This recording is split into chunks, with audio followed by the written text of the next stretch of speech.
Mini episode 527 of the FDH Lounge is brought to you by that NBA lottery pick, your pop culture influenced look at the world of hoops. Follow them on the web at that NBALotterypick.com. The FDH Lounge. You want to schedule your life around it.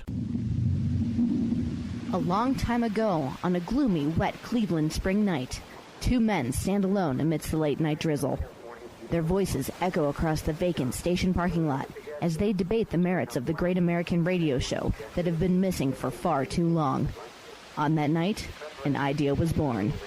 That idea became the FDH Lounge.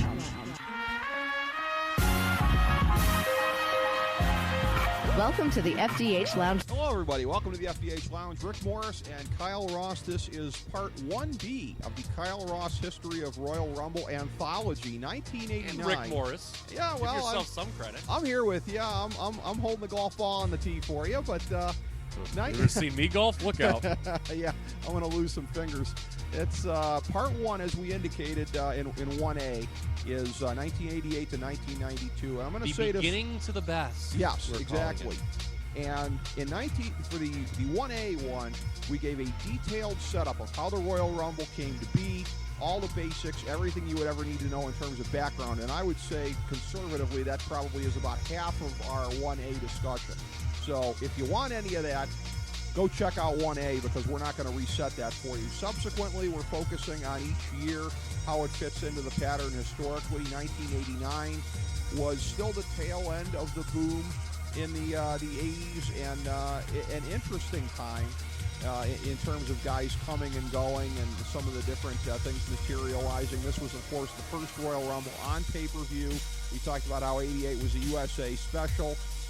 89 was held from the Summit in Houston, and it was, again, it made a big difference being formatted as a pay-per-view versus a USA show. You could see the differences. Everything we said about 88 and the formatting for TV and not having the feel of a Royal Rumble, 89 was the birth of it in the way that we come to know it today. Yeah. It goes up to 30 men, 30 obviously. men, yes. It's the first real Royal Rumble. Yes. I mean, I guess 88 existed. There were people in it. We did a podcast about it. Yes. But this is the first real Royal Rumble, and I think it serves kind of, interestingly enough, in terms of quality, looking at it, as a good measuring stick for all Rumbles. I think it ends up being a very average Rumble. Right. In that, okay, there wasn't anything spectacular about it. They hadn't gotten real creative with it, because they need to, obviously, out of necessity. You just can't keep doing it. But, this just kind of shows you the baseline for what you can do for an entertaining Rumble. And it's really interesting, and we're going to talk about this with a big debate here, I think, on this particular match. Mm-hmm. In that, this wasn't for a world title. It wasn't for anything. Nothing was at stake, yeah. Nothing was at stake, and while in the modern sense that can be viewed as a curse, because it's like, okay, why do I care about this match? Mm-hmm. In the sense of anyone can win, it's a blessing. And I think that's why, you have certainly the most unique choice of winner with this one ever. Remember, in our last podcast, I always talked about, all right, did the right guy go over? And I think that debate here, I think we're going to have a debate. Well, here's the thing, and I want to point this out in terms of history, because you might not have thought of it this way, but I think you're going to agree with my point. We tend to think in terms of the hinge years of creating the modern Royal Rumble and what's at stake with WrestleMania.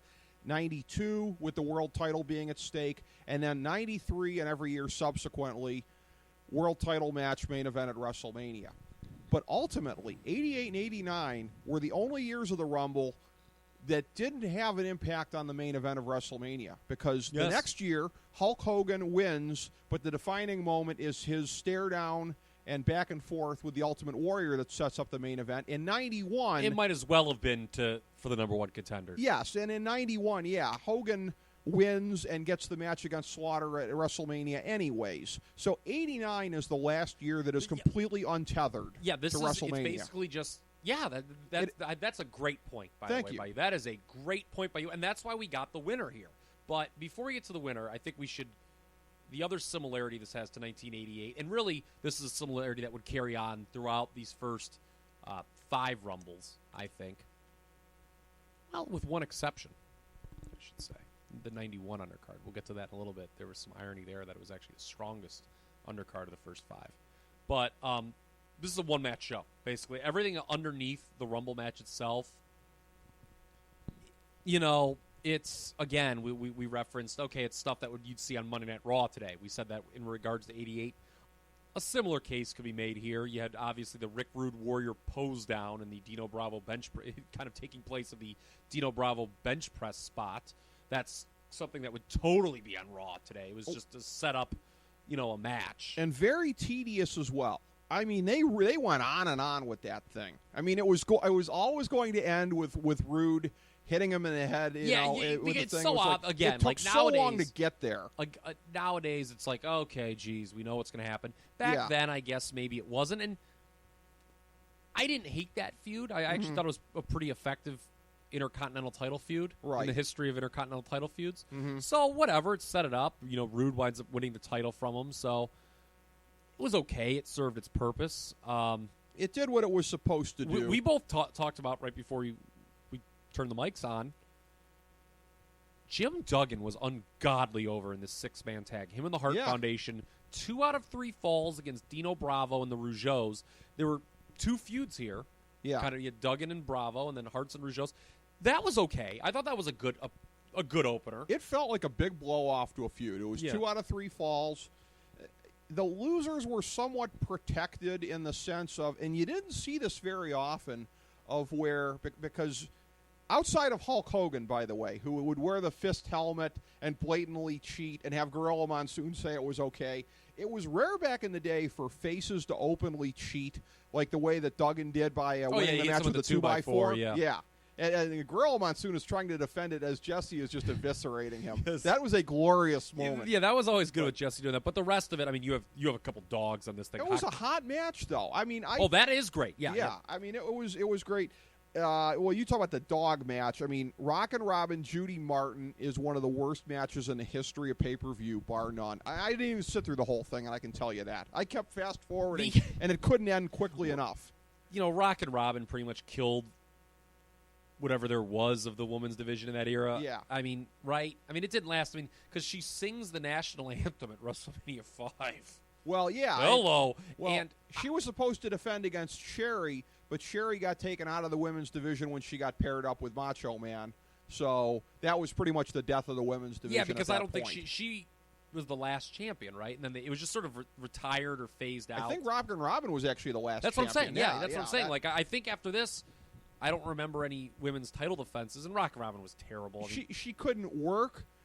I feel bad saying this, but that's one of the things we judge women wrestlers on. She wasn't hot either, so it's like she had nothing going for her. She had the bloodline. She was related to Jake Roberts. And Gorilla Monsoon makes this weird inside joke about, isn't that Sam Houston's music as she's coming to the ring, which I think it was.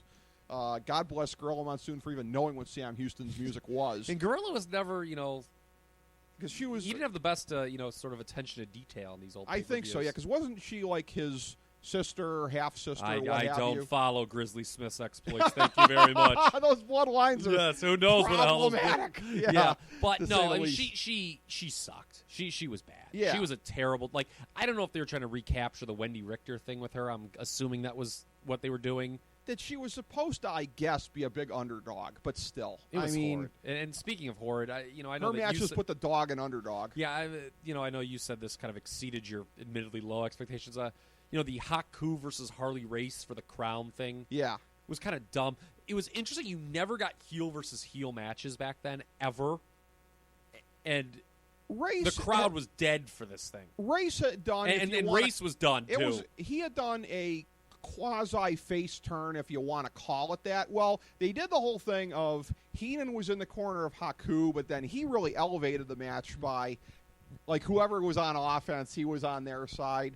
But all along, Heenan was on Haku's side. Heenan had replaced. So we were supposed to feel residual sympathy for Harley Race. Yeah, but no one did. No one did. Harley Race, there was no face turn here, and You know, quasi. That's why I said the only quasi turn he face took turn. was the one, the left turn out of Titan Towers because he was done after Two this. things about that, and that one, I know he wasn't at full health, but I'm not the world's biggest Harley race expert, but I'm pretty sure that if you go deeper into his catalog, he does a lot more than the punching and kicking, which is mostly on display here. Again, Harley race worked a pretty primitive match. Again, he was sick, he was old. I don't think it's and he was on his way out. I mean, back then you could always tell when a guy was on his way out because he phoned that. They would phone these suckers in long distance. Here's the thing, though, and where I say this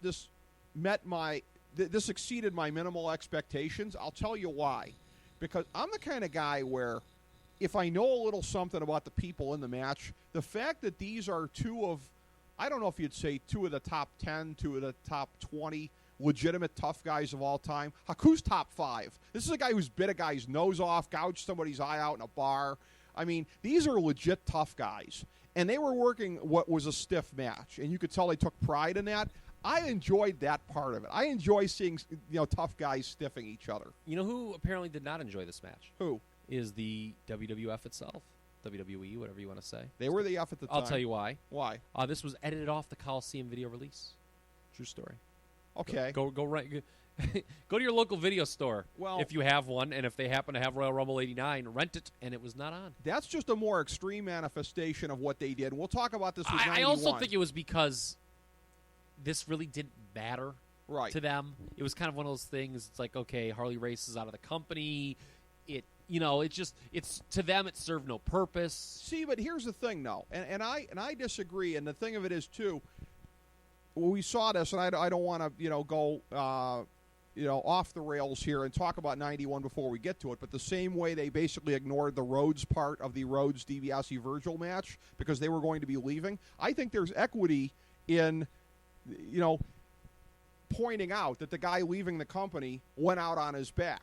And not that they're going to say Harley Race is done, not that they're going to break kayfabe and say this was his last match, but I think that's ass backwards. Haku became king without beating anybody. Now he beat the last king. Give him a tip of the cap to for continuity. I'm not like, but don't downplay it is what I'm saying. They shouldn't downplay the fact that the lineage, if you want to call it that, was kept intact. He beat the last king. Well, they've never really cared that much about that. Honestly, I think it was because it was the heel versus heel dynamic. You just didn't see that back then, and I don't know. I mean, ask them why it was Monsoon seemed to be trying to stir up sympathy for Harley Race, but you're right, it wasn't really happening. But it was, it was an undercard that just kind of was. It was. Look, all of these early Rumbles, except 91, we keep mentioning that, is a one-match show. So let's talk about the Rumble here, shall we? Yes. Where do you want to start at the beginning or the end? Start at the beginning because I didn't want to start at the beginning.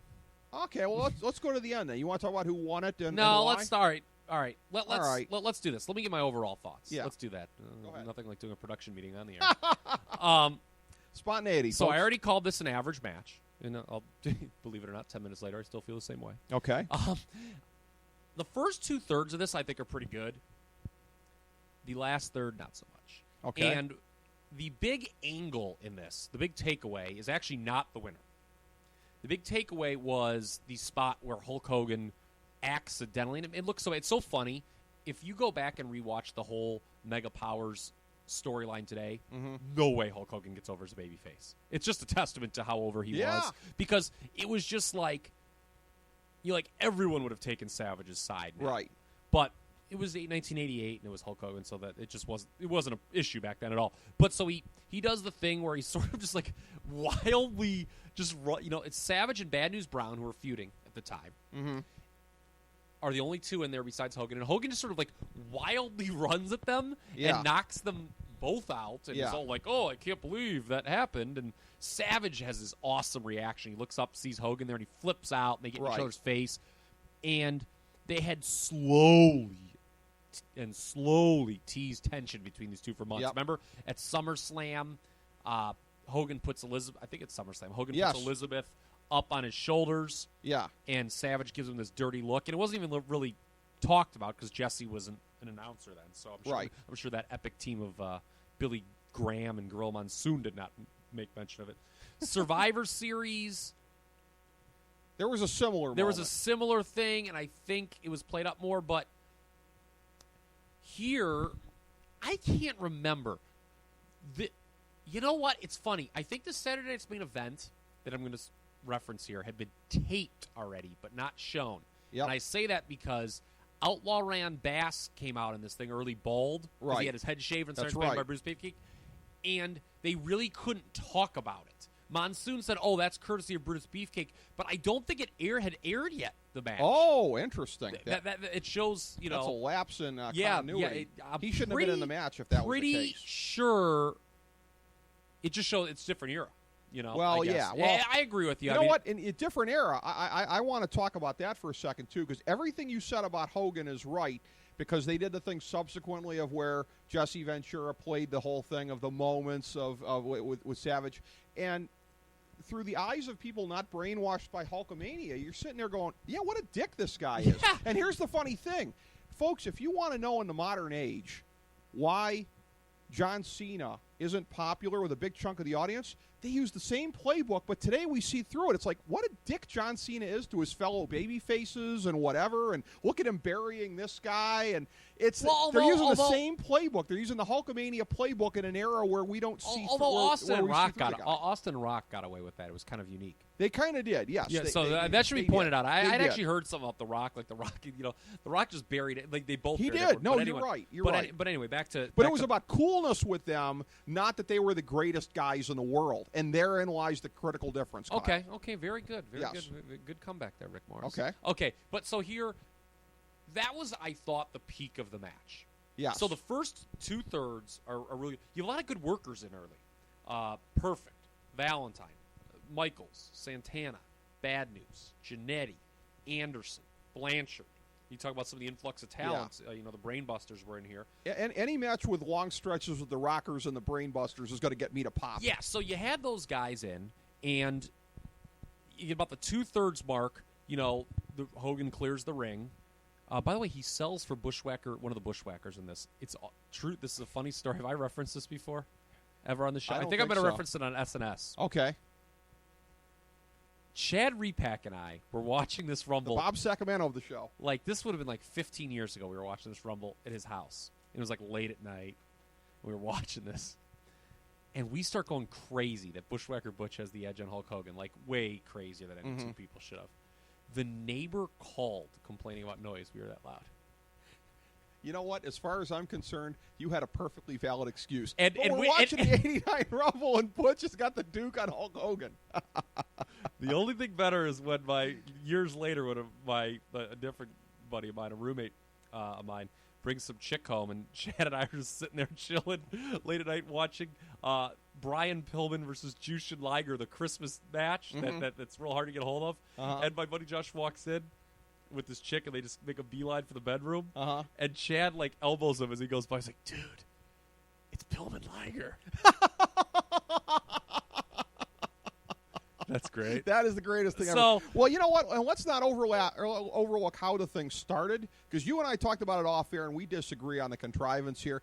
XV Smash 1 and 2. I liked that. Getting a little too cute, I think. I don't like the things. You had to do it, but they really were trying. Look, the point of this, and it's funny, we talk about how stringent the face-heel dynamic was in '88. Yes. They were trying to loosen it up a little bit. Right. Here with the, every man for himself. That was really the selling point of this. It was. That you were going to have 30 guys, and everyone was for himself. Yep. And, that was the point of this. So, yes, it was contrived, but I thought it was okay. I also was a big Demolition fan at this point, so that may have helped. They got their moment in the sun. Andre was kind of the big star early on, and he gets eliminated. You talk about contrived. Yeah. With Jake Roberts gets eliminated. Jake Roberts comes back, throws a snake in, and Andre just runs away over the top rope. That was... Look, there have been more contrived eliminations in Rumble history. I think my problem with this one isn't so much the contrivedness of it as much as I hated that storyline so much. That was like a major storyline during this part. That was, that was arguably going into WrestleMania 5, besides Hogan Savage. Was Jake Andre the number 2 match on that show? Ugh. If so, I mean, it's a bad Rumble, bad WrestleMania. If so, then that shows even more of a one-match show than we remember it as being. because that would be really. I think something. it was like the second push. Remember, they talked about that for. I have this tape of 1988 TV. Come to think of it, they pushed that thing the Andre Fierce thing so much, and that I remember that tape made me hate this angle more. 15 years, 10 years after the fact. But horrible angle. Yeah. So anyway, you get through all that, and then you get to the Hogan Savage thing, and that felt like the big moment. We should also talk about beforehand. Moment. They had set up. So Savage is gone. He was eliminated by Hogan. Here's the thing. By the way, quick flashback to what we said about '88, because in terms of using the Rumble to set up for February, to set up for Mania, which is close to the modern template that started in '96. Remember, the breakup of the Mega Powers happened on the main event in February the next month. The final blow-up between them that's set up for WrestleMania. Yeah, and I so never that got was around. The final so, tease. So I started talking about Ron Baskett and his haircut and when that happened and stuff. I never got to my point, so I'm glad you mentioned this. Okay. I never got to my point in that whole thing. I'm talking about Chad Repack elbowing people trying to have sex and telling them about Brian Pillman and Jushin Liger. Typical show here, folks.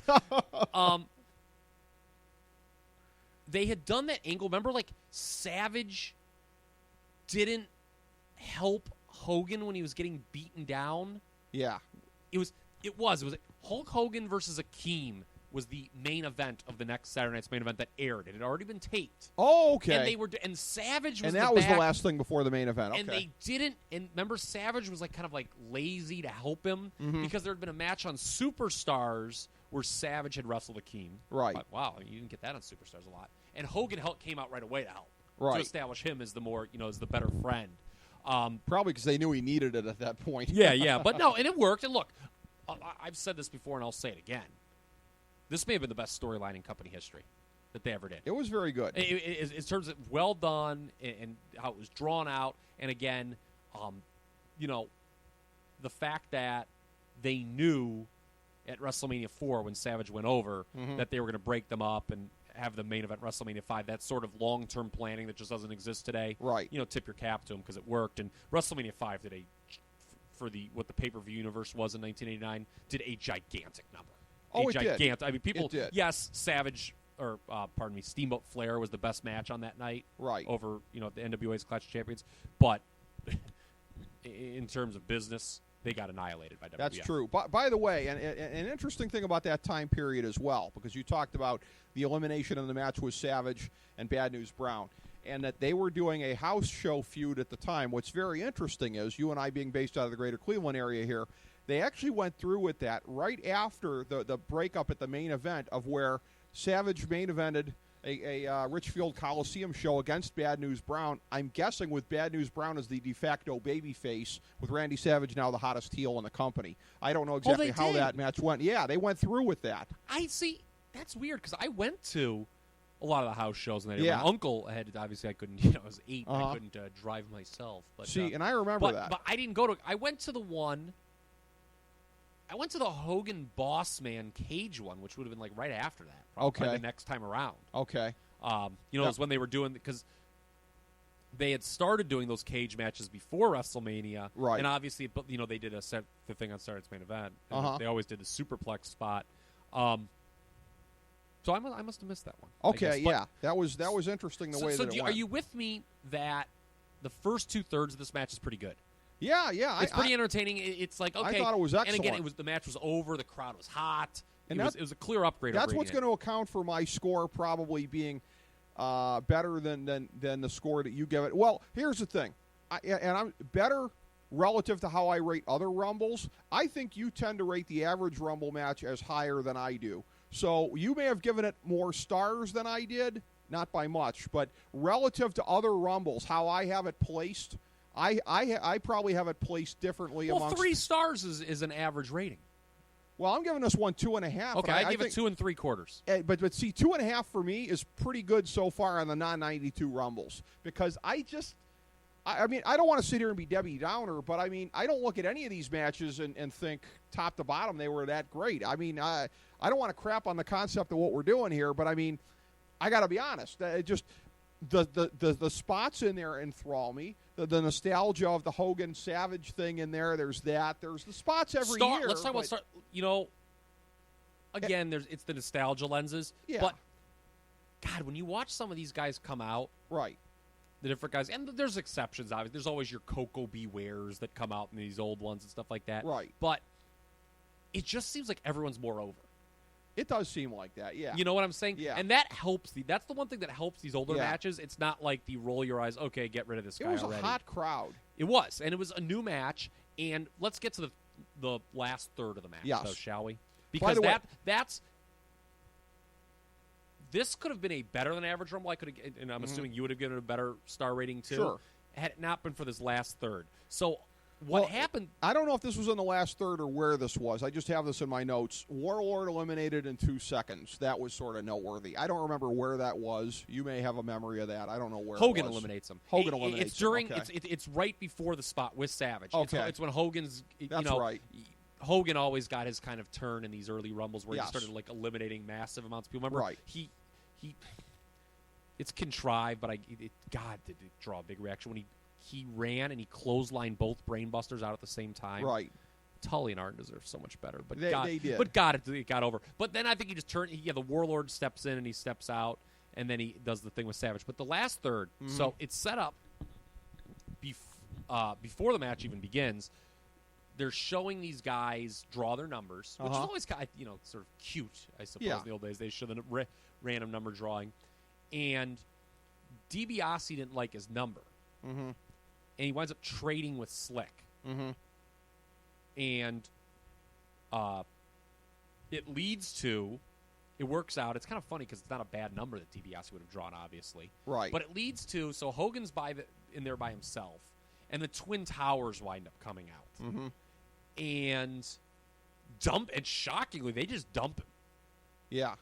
You know, they double team him. No controversy. Yeah. And they just dump him. Yeah. And that's fine because, Hogan wasn't going to. It's funny that it's very rare that I make a case that Hulk Hogan probably could have and should have gone over in a match that he didn't. You're not going to see me run to that, pound that drum very often. A case could be made that he could.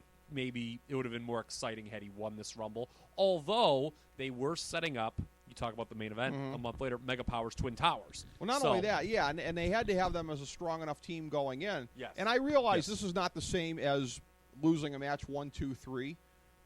That might have been his cleanest loss in his whole run. There was no controversy. No. I mean, he didn't do clean jobs. Well, here's the thing. So DiBiase Except switched the Warrior. number, and they had been playing up throughout the show that there had been this funny business taking place back, and it was good for DiBiase's. It fit DiBiase's character. DiBiase, obviously, at this point, had kind of fallen down a peg. Probably didn't become world champion after coming in so hot, and. Although I have thoughts on DiBiase when we get to the next year. Okay, all right. But I know you do. Yeah. But here's the thing. So I thought this was kind of this was sort of the other big storyline of the match was DiBiase buying number 30. Yes. Is what he did. And so he switches numbers. He got one of the early 20s or whatever. Gives it to, Bossman or he sells to Slick. They switch numbers. Yep. And it allows the Twin Towers to double team Hogan. And, Hogan, typical Hogan fashion, reaches up and eliminates the Boss Man. Yep. But, man, does the match kind of suck from that point. The only drama is, okay, DiBiase, he bought number 30, apparently. Right. Because we haven't even talked about that. And this, to me, is the big debate of the show. Is John Studd winning?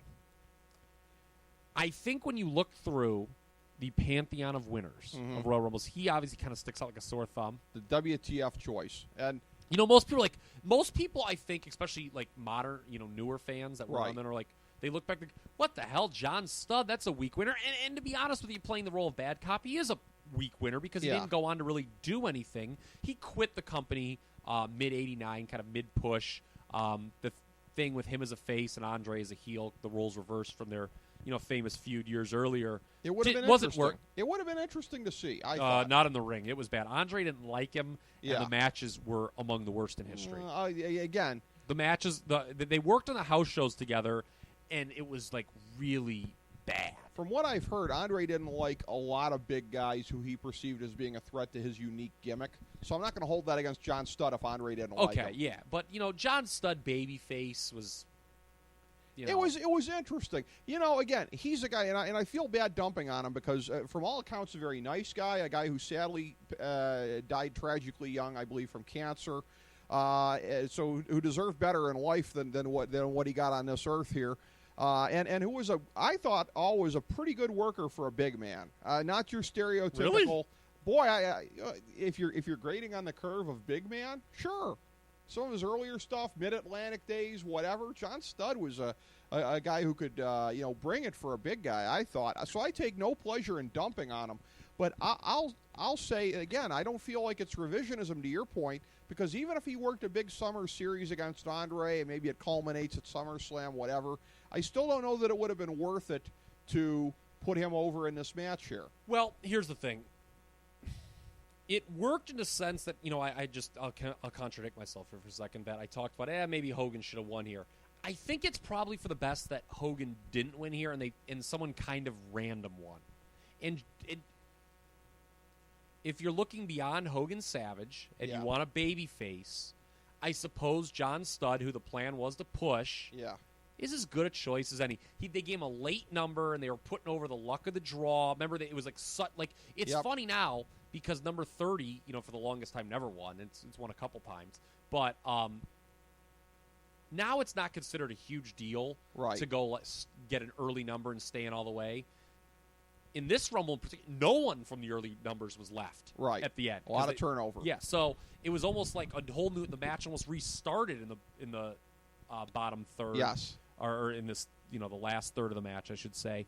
And they just wanted to put all that over, so I guess it was okay. But it is, when you look at the other winners, and again, we're not dealing with the road to WrestleMania here with John Studd. Right. It's underwhelming, but I guess I can see why they did it, but it does kind of hurt the match, I think, that someone who really didn't go on to do anything in the months that came wins it. I think so too, and it wasn't for anything, this match. Well, no, it wasn't. But again, and listen, I struggle to think of who it could have been exactly. I don't want to sit here and be the smart mark looking at it through modern lenses in '89, but to me, putting over somebody on his way up would have been better than a John Studd that had the one feud in front of him. He had just come back. Yeah. I mean he had come back right before us, because he wasn't on the '88 Survivor Series card. Right. And even if he may have come back right before that anyway, even though God, that card needs some people on it. But there had been a pretty strong roster turnover in late '88. Yeah. And he comes in and again, so he was new, so it fit well. Here's a guy. He's just come back. We're going to put him over strong. True, but here's the thing. I mean, what was his future beyond the Andre feud? I don't know. You're looking at a guy that only they really may not had have been the looking at that. I mean, a lot of these guys, they're not. Well, but I think I should say, but I think there have been a lot of Rumble winners where they haven't necessarily looked at it beyond. Okay, well, I mean, there's always WrestleMania, to consider, right. But I think they're always kind of looking at it in just sense of, okay, this year. Right. And that may have been the case. That may have been. But the other thing is, too, I thought it was kind of awkward stylistically in terms of, you have the Giant in the match and everything. But more times than not, the Giant that everyone's trying to get rid of is a heel. Here, he's kind of the smiling baby face, so you're not really getting heat on the guy. Him and DiBiase at the end was fairly anticlimactic. DiBiase, they never really played it up for him. But, I mean, for a guy that wasn't a big guy, was relatively tall, so it wasn't – and John Studd was not a legitimate 7 foot either. So the gap between them height-wise wasn't as jarring as one might expect. But still, DiBiase is not the guy anybody thinks of as a physical threat. If anybody was going to be in there at the end, one-man gang with the purpose he served the previous year. You mentioned Andre. One-man gang again had a nice long stretch this year. Maybe if Gang had made it till the end. Well, he was Akeem at this point. He was Akeem. Okay, I'm sorry. He gets to the last three. It's Studd, DiBiase, and Akeem. So they do kind of get him in there. I think it should have been that up. And good God, you talk about some of the worst matches ever. But I think it should have been DiBiase that went out first. Okay, well, they were playing up the. But you're right. The whole buying number 30 thing. Yeah. Was other than the Mega Powers. Yeah. It's kind of funny. Studd winning this thing. Yeah. Was almost kind of like third in the pecking order of storylines. It was what happened with the Mega Powers. Yeah. DiBiase buying 30, and then it was like, okay, John Studd won. Well, I don't know that it necessarily reinforced DiBiase's character any more than the other things. They talk about it. I mean, I know that you have this huge bone to pick in the next couple of years. Continuity, yes. With continuity. them not talking about what happened in previous Rumbles. How come they didn't? This always talked about. How come if Gorilla Monsoon, God Yeah. bless his soul, was still alive today, and Teddy DiBiase walked out, I'd be like, oh, remember that time he bought number 30? Okay, there is that, and they did talk about that subsequently, but how come no talk during the match of, we're guaranteed not to have a repeat winner, folks. Hacksaw Jim Duggan was in the first match on the card. I don't know. People don't care that much about that stuff. Really? You do. Maybe that's me being Nelson nitpicker, but Yeah, they didn't want to talk about. I'm not gonna side with you on that. They don't want to talk about anybody else's history, but now they don't even want to leverage their own history. I don't understand. It's funny because he's not. Quick peek ahead. He's in an undercard match in '92. Very, very strange. Yeah, the guy that wins the first Rumble is not in it the next 2 years. They did seem to go out of their way to make sure that you did not remember Hacksaw Jim Duggan won 1988 Rumble. Maybe it's because he was being phased down, and they just sort of were like, yeah, we don't want to talk about this match that we're promoting as this big deal, and Jim Duggan and John Studd were the two winners. Yeah, true. That might have been it. That might have been. You happy now? Yeah. Okay. All right. I'll buy that as a reason for it. But again, I give it 2.5 stars. While my rating isn't as high as yours, relative to a quarter star, but we're in the same neighborhood. But here's the thing, though. Relative to how I'm rating other Rumbles, I guarantee I'm being more generous. You're rating it 2 3/4 stars because you're rating a bunch of other matches higher than that. I'm rating a bunch of other matches lower, I'm guessing, than my 2.5 stars. I'm certainly rating a lot of other ones. Hold on here, Richard J. Morris. R, actually, but go ahead. Okay. J-A-R-R. Okay. As I just made it easy for any identity thieves out there, Richard R. Morris. Okay. I would rate. There are 11 Rumbles I have rated lower than this one. 11 Rumbles. Okay. All right. Like I said, it's kind of in the middle. Middle of the pack. I'm guessing this is going to be above middle for me by the time it's all said and done. Wow. But I'm going to have them close together. I mean, for me, most of them are close. I would say 90. The majority, I don't want to give a percentile. I was going to say 9%. Almost all of them are between like 2 and 3.5. For me, I think the bell curve is going to, my particular bell curve, the fat part is probably like 1 3/4 to 2 3/4, probably. What do you? Oh, wrong? yeah. You don't enjoy the Royal Rumble? How bad does a Rumble have to suck to be 1 3/4? There's hint. We're going to find out in part 1. We're going to find out. Wow, I have one in there. You're pretty tough. Yes, I am. There are only 5 Rumbles I have rated lower than 2 stars. I'm tough but fair. Okay. But that's how I would sum it up. So 89 again. I thought it was pretty good. You thought it was pretty good, right? Average. Average. Okay. Average is the word here. All right. Average. All right. I'm sure we'll have better things to say about some of the ones coming up. And considering that 92 is in part 1, I know that will be the case before it's all said and done. As we bring the show to a close, we would like to extend our deepest gratitude to NBC, CBS, ABC, Fox, all Clear Channel affiliates, TNT, TBS, USA, UPN, Deadspin.com, YouTube.com, YTMND.com, MySpace.com, various blogs, Fox News, CNN, CNBC, MSNBC, IamBoard.com, Billboard.com, Google.com, ESPN, ESPN2, ESPN News, ESPN Classic, NBA TV, NFL Network, Sports Time Ohio, Athlon Magazine, Comedy Central, Cartoon Network, The Boomerang Channel, QVC, BET, The Spice Channel, Steno Notebooks, Manwich, Papermate Office Supplies, waitresses, strippers, bartenders, garbage men, janitors, microwave popcorn, the writers of The Office, Scrubs, Entourage, My Name is Earl, Oz, Metalocalypse and the Boondocks, Aquafina, and the Periodic Table of Elements.